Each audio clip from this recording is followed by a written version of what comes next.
Iran has fired a new wave of ballistic missiles towards Israel. Explosions have been heard over Tel Aviv and Jerusalem. There have been several waves of missiles fired overnight from Iran. Israeli media is reporting that 4 sites have been hit. Nour joins us live now from the Jordan's capital. She's in Amman because Israel's government has banned Al Jazeera from reporting inside Israel and the occupied West Bank. So, Nour, what's the latest we're hearing about this latest attack from Iran towards Israel? So, Mohammed, there were 4 impact sites, 3 in central Israel, in the Gush Dan area, as it's called. So that's the larger Tel Aviv area. There was heavy damage sustained to some buildings. 1 in Holon is reported to have collapsed. There was also an impact site cleared from the military sensor that made impact near Soroka Hospital. Now, why Soroka Hospital is important? This is a very large hospital in Israel. It receives, right now, in the context of the war on Gaza, a lot of injured soldiers. The hospital itself, that we know, was not the target. There was a building next to it that struck, but it sustained heavy damage, and the medical crews are inviting the public not to approach the impact site. They're still going through the buildings and the rubble to make sure that there is nobody stuck under the debris. Up to 25 people have been injured, and these are very initial numbers, Mohammed. We understand that maybe 3 of them are in critical condition, but there's still, it's a fluid situation, and the crews are still working in those impact sites. The fact that 1 building collapsed means that it will take some time before the medical services in Israel can say conclusively that they've been able to tally all those injured or possibly killed in this attack. Nour, when we were speaking to you just a few minutes back, you were talking about the fact that this is taking a toll on residents in cities like Tel Aviv and other parts of Israel that have come under attack from Iran. The fact that there are ballistic missiles that are getting through Israel's much vaunted Iron Dome air defense system. But there is still broad support amongst the public in Israel for the campaign against Iran, correct?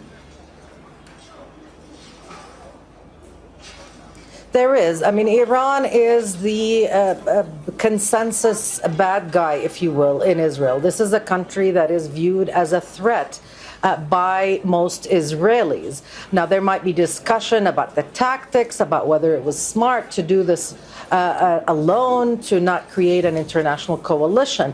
But the fact that Israel is attacking Iran is not exactly controversial. Now, the toll that it's taking on Israelis, well, you know, we're still in the first week, but I can tell you from personal experience, as someone who's lived in areas where bombs keep falling, although without alarms, it is very disruptive. It's exhausting. You don't get enough sleep. You have to keep wondering and worrying about your children, about your daily routine, what areas you should approach and what areas you shouldn't, and so on. What could be a possible target? So this is psychologically very difficult for people in areas that are trapped in such conflict zones. It's also has an impact on the economy. And yesterday, less than 24 hours ago, the Israeli army eased some of the restrictions on Israeli citizens. So they went from essential to limited. That means that some economic activity was able to resume, that some gatherings were permitted, but people still were instructed to stay near shelters. And that means that your life is confined to movement and planning in and around the vicinity of the nearest shelter. It is quite exhausting. And Nour, you raised an important point in your last answer. You talked about having lived in areas where rockets had fallen, but there were no alarms that had sounded. So I want to ask you about what the situation is like with all this going on for Palestinians in the occupied West Bank. Well, it's nerve-wracking. In the occupied West Bank, there are no alarms. There are no shelters, just like in Gaza.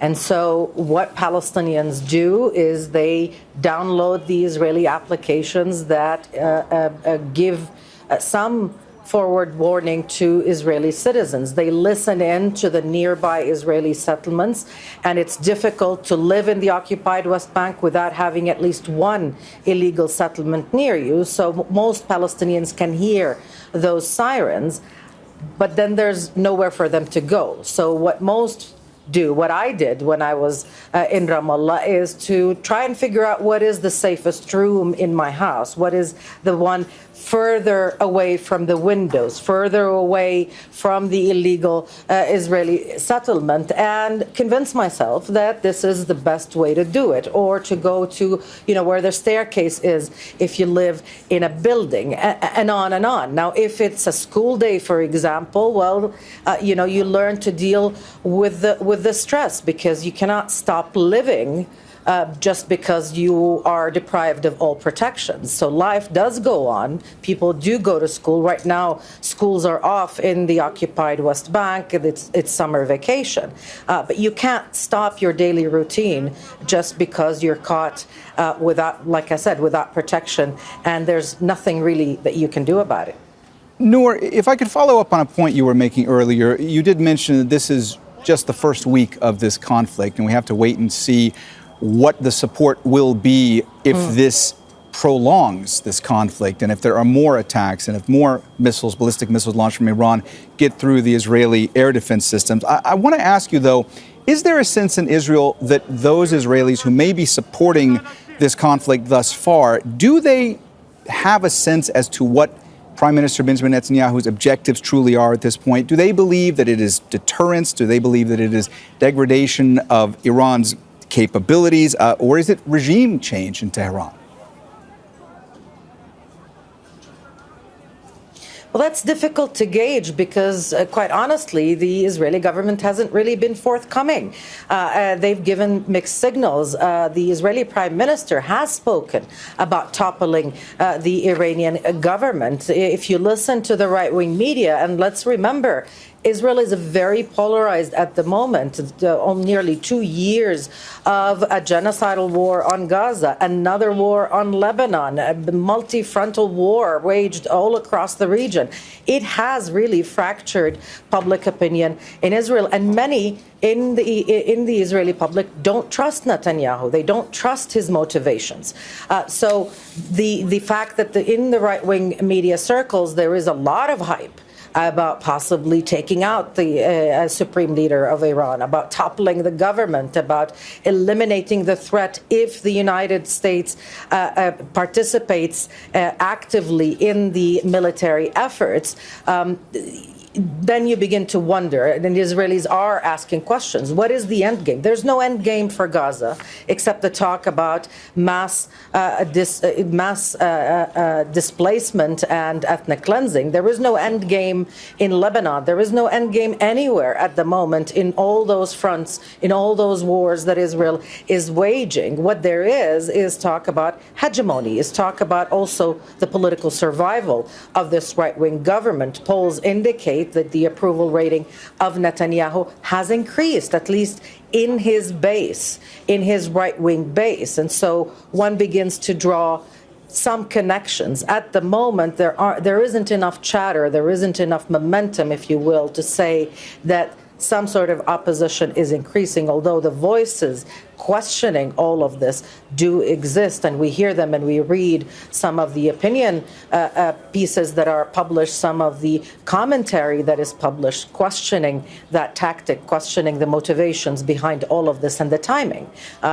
Mohammed, I want to remind our viewers, a few days before all of this took place, before all of this started on Friday, there was a no confidence vote in the Israeli Knesset against this government. It barely survived that no confidence vote. And I remember that we were reporting right before the bill was put to vote. Netanyahu told his detractors within the right-wing base, you have to wait. This is a very sensitive area, very sensitive time. And this is, there are very important things that might be happening in the coming days. He won them over, and his government survived. So there's a lot of internal politics happening here, even though we're talking about a consequential conflict, one with regional and global ramifications, especially in relation to oil prices, in relation to the supply of energy. Iran is not just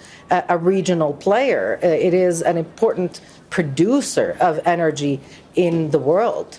All right, that's Al Jazeera's Nour Odeh joining us live from Amman. A reminder to our viewers, Nour is in Amman because Israel's government banned Al Jazeera from reporting inside Israel and the occupied West Bank. Thanks so much, Nour. Make sure to subscribe to our channel to get the latest news from Al Jazeera.